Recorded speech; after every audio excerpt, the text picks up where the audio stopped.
The alien queen believed she married a modest man, until she saw him in action. The first shot punched through the hull of the royal transport before anyone had time to scream.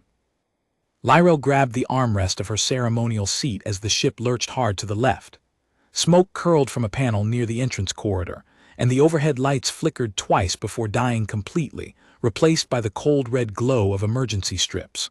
Her guards, 4 of them, armored in the deep blue of the Vorin royal house, scrambled toward the breach. She heard their voices, calm and trained, calling coordinates to one another in clipped tones. She did not hear the voice of her husband. She looked left. The seat beside hers was empty. Daniel Carr had been sitting there 30 seconds ago, sipping the warm spiced drink she had prepared for him as a small gesture of affection. She had been watching him, actually, the way she often did when he was unaware, studying the quiet way he held a cup, the way his eyes moved when he thought about something, the gentle slope of his shoulders when he was fully at ease. He was a calm man. That was the word she always returned to when she tried to explain him to her advisors. Calm, not dull, not passive. Calm in the way still water is calm, where depth hides beneath a surface that shows no disturbance. He had placed his cup down on the tray, looked at the far wall for just a moment, and then he was gone. Not gone in the sense of fleeing. Lyrel knew fear. She had been raised in a court full of it, and she could smell it the way predators smell blood. The empty seat beside her did not smell like fear. It smelled like intention. Another impact shook the ship. This one was closer, and Lyrel felt it in her chest like a fist. One of her guards, Orvath, moved to her side immediately. His eyes were scanning the ceiling, the vents, the corridor, everywhere at once. "Majesty," he said, "we need to move you to the inner chamber." "Where is my husband?" she asked. Orvath hesitated. That hesitation told her everything. He did not know. She stood anyway and let Orvath guide her, not because she was afraid, but because it gave her a vantage point. The corridor toward the inner chamber ran past 3 intersecting passages, and as they moved through the first one, she caught a glimpse of something that made her stop walking entirely.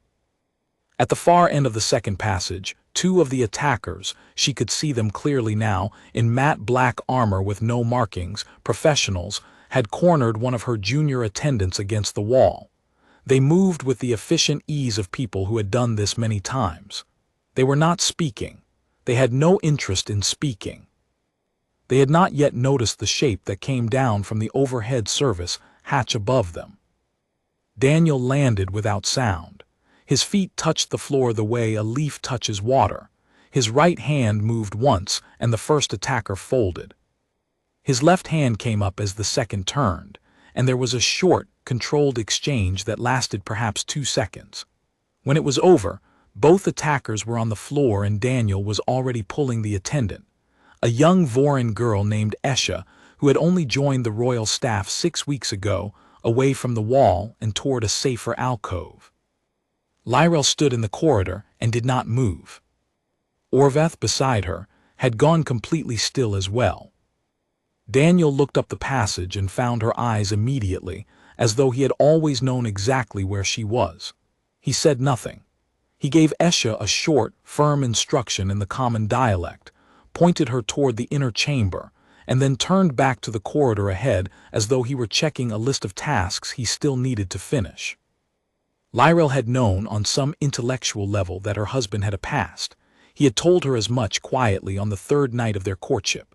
He had sat across from her in the garden observatory under the 3 moons of Vorin Prime and said, simply, "I spent a long time doing work that I am not proud of in some ways, and that I believe was necessary in others. I don't want to hide it from you. I just don't want it to define every room I walk into." She had appreciated the honesty. She had also, perhaps, underestimated the weight of it.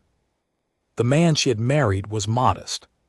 He deferred to her in public, learned the customs of her people with genuine interest, laughed easily, asked questions about things that confused him, and ate the food she offered him even when it was clearly not agreeing with him. He held her hand during formal ceremonies and never once made her feel that he was performing the role rather than living it. He had not, until 30 seconds ago, moved like that. Another explosion rocked the corridor. Orvath grabbed her arm, and in the red-lit passage ahead, her husband was already running toward the sound. The inner chamber of the royal transport was designed to withstand a direct atmospheric breach. The walls were 3 layers of reinforced composite, the air supply was independent, and the door sealed with a lock that required both biological and cryptographic confirmation. It was, in theory, the safest place on the ship. Lyrel sat inside it and found that she could not stop thinking about the corridor. Orvath had sealed them in with 3 other guards and 2 attendants. The comms inside the chamber were still partially functional. She could hear bursts of traffic from other parts of the ship, but the signals were fragmented and unreliable. What she could not hear was any voice she recognized. Esha sat in the corner, knees drawn up, wrapped in a thermal blanket that one of the guards had handed her. She had not spoken since they brought her in. Lyrel watched her for a moment and then crossed the room and sat beside her, not because protocol required it. It certainly did not. But because the girl was alone and frightened, and there was nothing else useful Lyrel could do while they waited. "He told me to stay low," Esha said, without prompting. Her voice was thin but steady. He said it in the common dialect but with an accent I did not recognize. He said it the way you say something when you already know the person will listen. "Yes," Lyrel said, "he does that." "He came from above," Esha continued. "From the service hatch. I did not hear him open it." "No," Lyrel agreed, "you would not." Esha looked at her carefully, the way the young look at someone older when they are trying to determine how much is safe to ask. "Did you know about him?" Lyrel considered this. "I knew something," she said. "I did not know the shape of it." The comms crackled. Then unexpectedly a voice came through clean and close. "Inner chamber, this is Carr. I'm at the secondary door. I'm coming in." Orvath looked at her. She nodded. The secondary door, a narrow maintenance entrance on the left wall, opened, and Daniel stepped through. He was not wearing armor.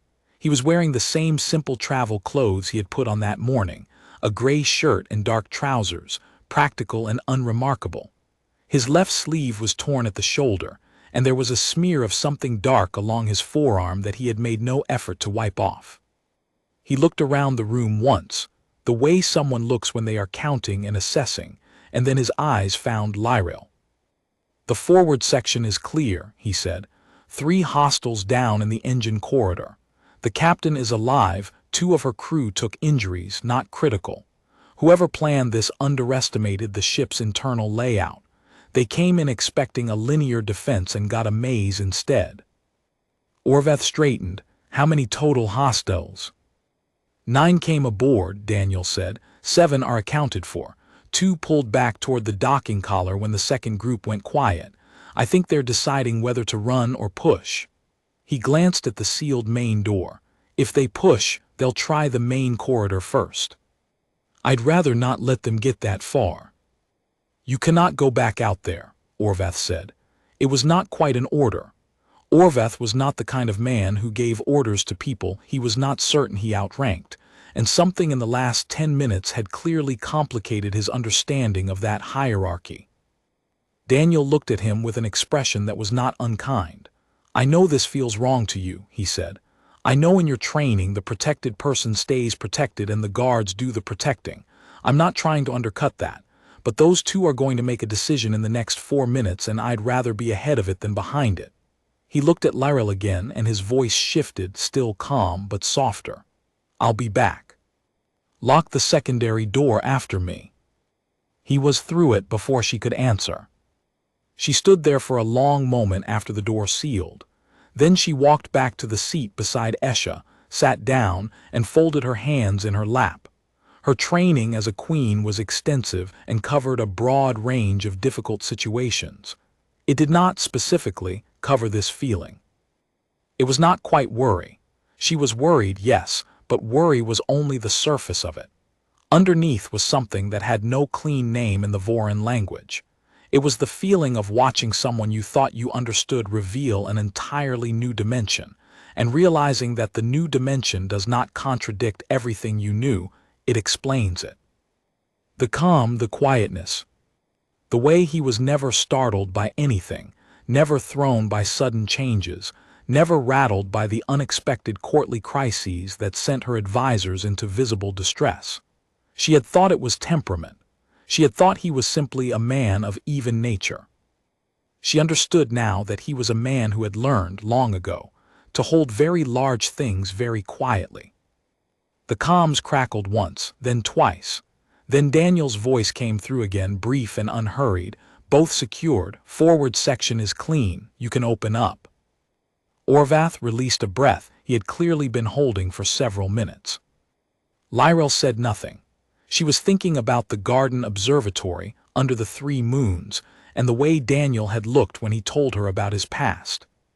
She had thought that night that she was receiving a confession. She realized now that she had been receiving a warning, offered gently, by a man who hoped it would never become relevant, by a man who had done everything in his power to make himself into someone for whom that past was past.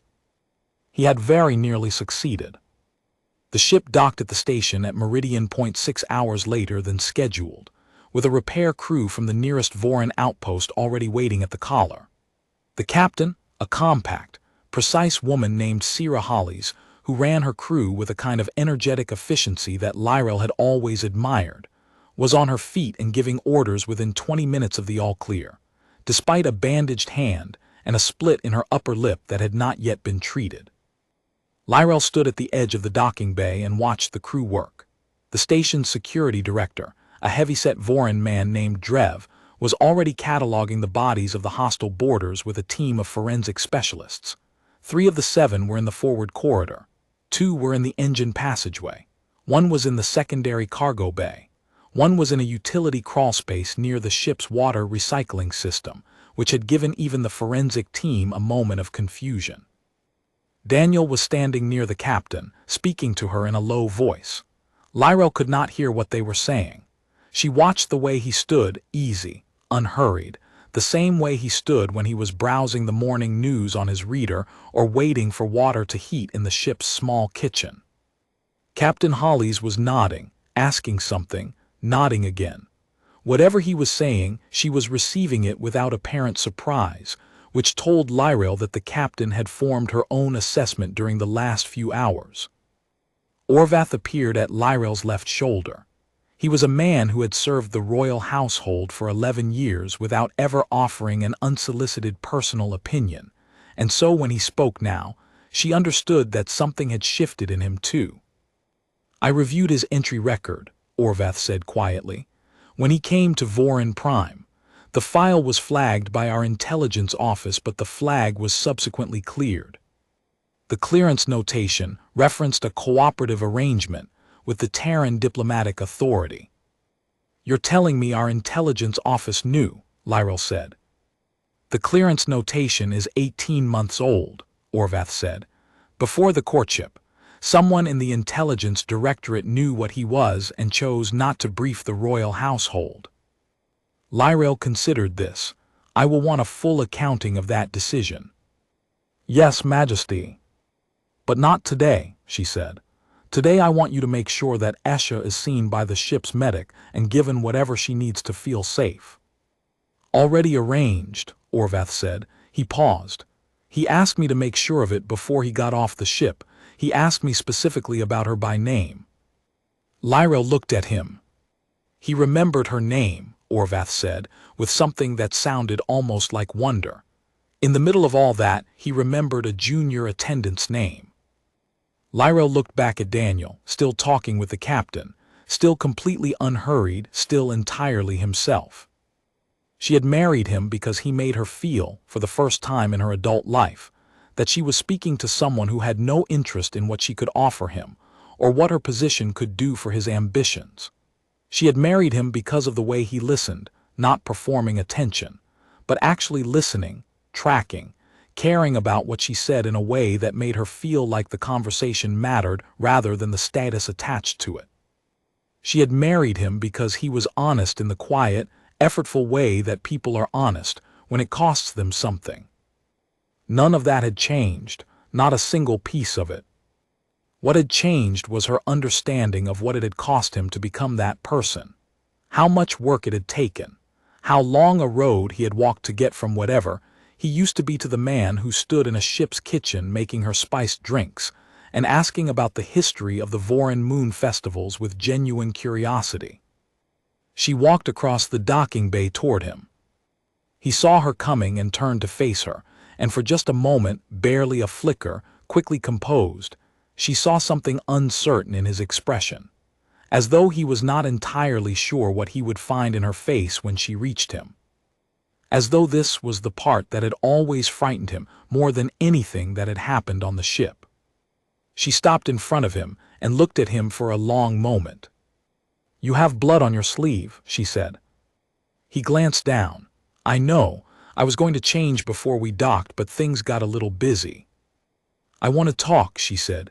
"Not now, tonight when things are settled. I want to talk properly." He met her eyes. "All right." "I'm not angry," she said. "I want you to know that before tonight, so you are not carrying it through the afternoon." Something shifted in his face. Small, controlled, but she saw it, that particular quality of a person releasing tension they had been holding without acknowledging it. "Thank you," he said. She nodded once and turned back toward the station entrance where her full security detail was assembling. She heard him fall into step behind her, and she did not look back because she did not need to. He was there. He was always exactly where he said he would be. That, she realized, had also been true all along. She simply had not understood all the ways it applied. The Situation Room at Meridian Point was a long, low-ceilinged space with a wide table at its center and screens on every wall, currently cycling through sensor data and threat assessments from the 6 nearest transit corridors. Lyrel had been in rooms like this many times. She had run negotiations from rooms like this, issued orders, received reports, made decisions that affected thousands of people without a tremor in her voice. She sat at the head of the table and watched the security briefing with half her attention, because the other half was quietly processing the information that Director Drev had placed in front of her 20 minutes earlier. The boarding team had been hired through a routing network that Voran intelligence recognized as connected to the Tarvan Compact, a loose coalition of rival interests that had been attempting to destabilize the Voran trade corridor for the past 3 years. This was not surprising. The Tarvan Compact had made 3 previous attempts at disrupting royal transit, all of them indirect, all of them deniable. This was the first direct attempt. What was interesting, and what Drev had noted with some discomfort, was a secondary thread in the intelligence. The boarding team had been specifically briefed on the royal security configuration. They had known the number of guards, their positions, the layout of the ship's defensive zones, and the identity of everyone aboard. Everyone except Daniel. He had not appeared in their briefing materials at all. Not as a target, not as a protected person, not as a variable. Whoever had prepared their intelligence had either not known about him or had not considered him worth accounting for. Director Drev, reviewing the sensor logs from the ship's internal cameras, had developed a very clear understanding of how significant that oversight had been. Daniel sat 2 seats to her right, listening to the briefing with the same patient attention he brought to everything. He had changed his shirt. He had washed his hands. He had accepted the cup of tea that a station aide had brought him and was holding it the same way he always held a cup, loosely, comfortably, as though it were simply an object in the world and not a prop in a performance of normalcy. When Drev reached the section on the intelligence leak, the question of how the boarding team had obtained detailed knowledge of the royal security configuration, Daniel set his cup down. "That came from inside," he said. "It was not a question." Drev looked at him. "We believe so." 3-month window, Daniel said. The configuration they had was current as of about 3 months ago. Whoever passed it has been quiet since then. Either they went to ground or they were cut off from updated information. Drev's expression shifted into something between professional respect and personal discomfort. That matches our preliminary timeline, yes. You're going to want to look at communication logs around the period of the official engagement announcement, Daniel continued. That would have been a natural moment for someone with access to decide whether this information was worth selling. The announcement gave them context, something to attach a target value to. He was not speaking as an advisor or a consultant. He was speaking as someone reading a pattern that was simply visible to him, the way a musician hears structure in sound that others experience only as noise. Lyra watched her advisors watching him. She watched the recalibration happening in real time in their expressions. The shift from polite inclusion of the Queen's human husband to something more guarded, more respectful, more uncertain about the categories they had been using. She had felt that shift herself in the corridor of the ship. She understood it. It was not a comfortable feeling, but it was an honest one, and she had always preferred honest discomfort to comfortable illusion. After the briefing, when the room had emptied down to her closest staff, she asked Daniel to stay. He sat across from her and waited. He was very good at waiting. He had the quality, rare in anyone from any species, of being able to be in a room without filling it unnecessarily. "I want to ask you something directly," she said, "and I want you to answer me the same way." "All right." "The work you did before," she said, "before Vorin, before the diplomatic placement, before us." She held his gaze. "Was any of it connected to the Tarvan Compact?" He was quiet for a moment. Not evasive, not calculating. She had learned to read the difference. He was simply making sure he was going to say the exact thing he meant and nothing more or less. "Not directly," he said. "I worked for people who competed with interests that later became part of what the Compact is now. The relationships in that part of the galaxy shift and reorganize faster than the nomenclature keeps up with." He paused. "I was never working against Vorin. I want you to know that specifically." "I believe you," she said. "You can verify it," he said. "I'll give you every contact I have in the Terran diplomatic authority and full access to whatever file they've built on me. I should have offered that earlier. I kept hoping it wouldn't become necessary, and that was not fair to you." She studied him. "Why did you hope it wouldn't become necessary?" He looked at the table for a moment, then back at her. "Because I wanted to be your husband without being a file," he said. "I wanted there to be a version of this of us that wasn't defined by what I used to do. I've been trying to build that version for a long time." A pause. "I think I was more protective of it than I should have been." Lyra was quiet for a moment. Outside the room's high windows, the station's transit lanes were lit with the slow drift of cargo ships and small transports going about their ordinary business, indifferent to everything that had happened in the last 14 hours. "I am going to need the file," she said. "Not because I distrust you, because I am a queen and I cannot govern with incomplete information, and my people's safety is not something I can compromise even for my own peace of mind." "I know," he said. "I'll arrange it tonight." "And after I have it," she said, "and after I have read it, and after this operational situation is resolved, then I want to have the conversation we were supposed to have on this trip before someone decided to interrupt it." A small, quiet smile crossed his face. "We were going to talk about the Moon Festival." "We were," she said. "You had questions about the ceremonial music. You said you had been trying to learn the scale." "I've been practicing on a borrowed instrument for 3 weeks," he said. "I'm still not good at it." She looked at him, this calm, quiet, remarkable, exhausting man who had come from a galaxy away, and asked her careful questions in the observatory under 3 moons, and who had apparently been carrying an entire previous life as carefully as he carried a cup of tea. "I suspect," she said, "that you are better at it than you are saying." He laughed, a real laugh, uncalculated and warm, the kind of laugh that had made her fall in love with him in the first place, and shook his head. "On that specific thing," he said, "I promise you I am not." 3 days after the incident aboard the transport, on the second evening of the scheduled summit at Meridian Point, Lyrel received the file from the Terran Diplomatic Authority. She read it alone, in her private room, with a glass of water and no other company.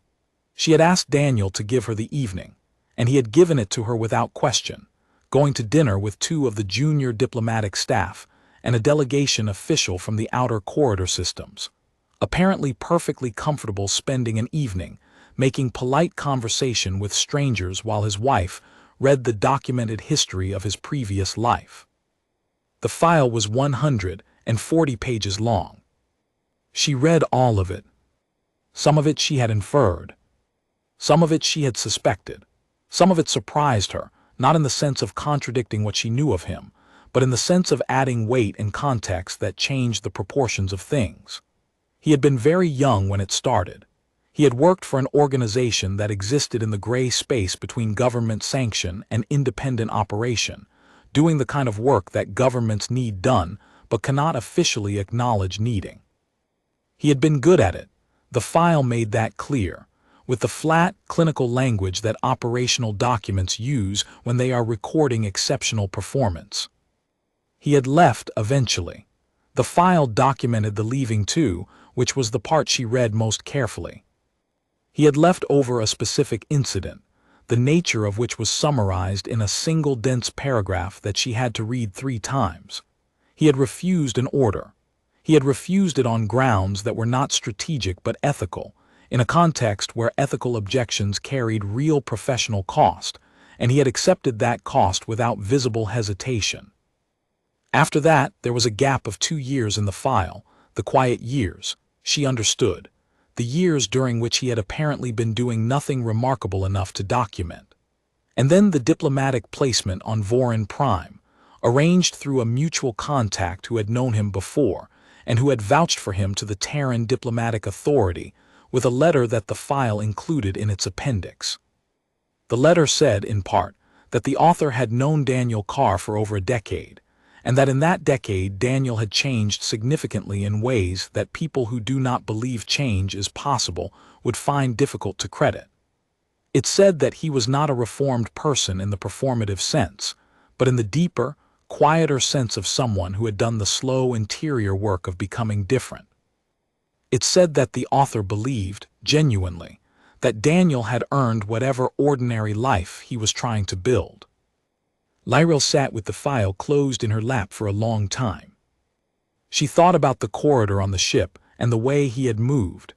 She thought about his hands, which were hands that had done difficult things, holding a teacup with complete gentleness. She thought about all the small, careful ways he had been building the ordinary life the letter writer had mentioned, learning the scales of Vorin ceremonial music on a borrowed instrument, asking about moon festival traditions with genuine curiosity, eating the food she gave him even when it was clearly disagreeing with him, being present and honest and quiet and real in a way that she had come to depend on without quite recognizing how much. She thought about what it would cost a person to become that, to walk away from the life you were shaped for and try to grow into a different shape, quietly, without asking for credit, hoping only that the effort would eventually be enough. She sent him a message, just 3 words come back up. He appeared at her door 12 minutes later. He had a small container of the spiced drink she liked, which she had not asked for and which he had apparently decided to bring anyway, on the basis that she had been reading for several hours and might want it.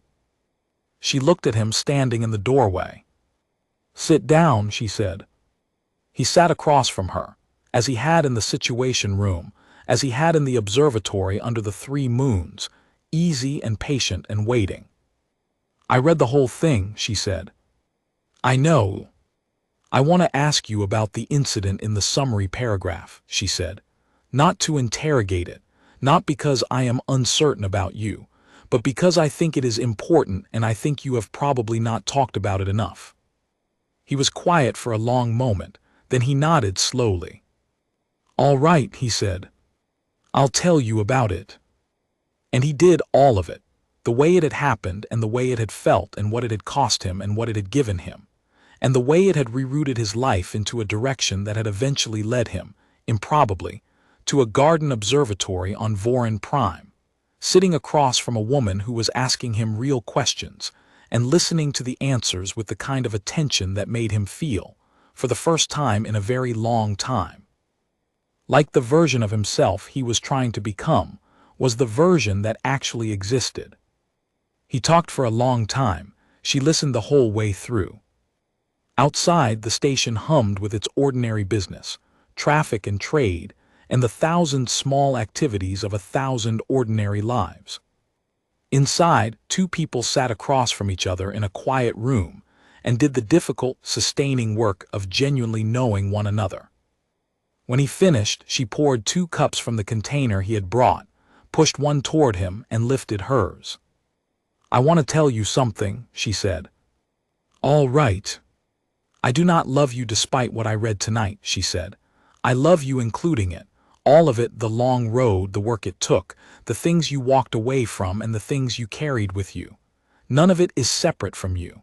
None of it is outside of what I chose when I chose you." He looked at her steadily, and she could see the weight of it settling in him, not as a burden, but as something set down. Like a man who has been carrying something for a very long time, finally placing it somewhere safe. "I want you to know," he said, after a moment, "that I am going to spend the rest of my life making sure you never have reason to regret that." "I know," she said, "I already know." They sat together in the quiet room while the station drifted on around them, unhurried, at ease, two people who had come from entirely different worlds and found, in the space between them, something that felt unmistakably like home. There was still the matter of the intelligence leak. There was still the Tarvin Compact and the ongoing instability in the trade corridor, and a summit agenda that had been disrupted by 3 days of security work and would need to be rebuilt from scratch. There was still a borrowed instrument in their quarters on which Daniel was attempting, with more dedication than skill, to learn the ceremonial scales of a culture that had not been his and was becoming, steadily, part of what he was. There was all of that, and there would be more. But in this moment, in this room, in the warm and ordinary silence between two people who had stopped keeping things from each other, all of it could wait. He picked up his cup. She picked up hers. Outside the window, the station lights reflected on the slow surface of a transit lane, and the ships moved through the dark, and somewhere in the middle of all of it, without ceremony or announcement, without anything that could be pointed to or named, something that had been uncertain became certain. It had probably been certain for a while. They had both just needed time to see it clearly.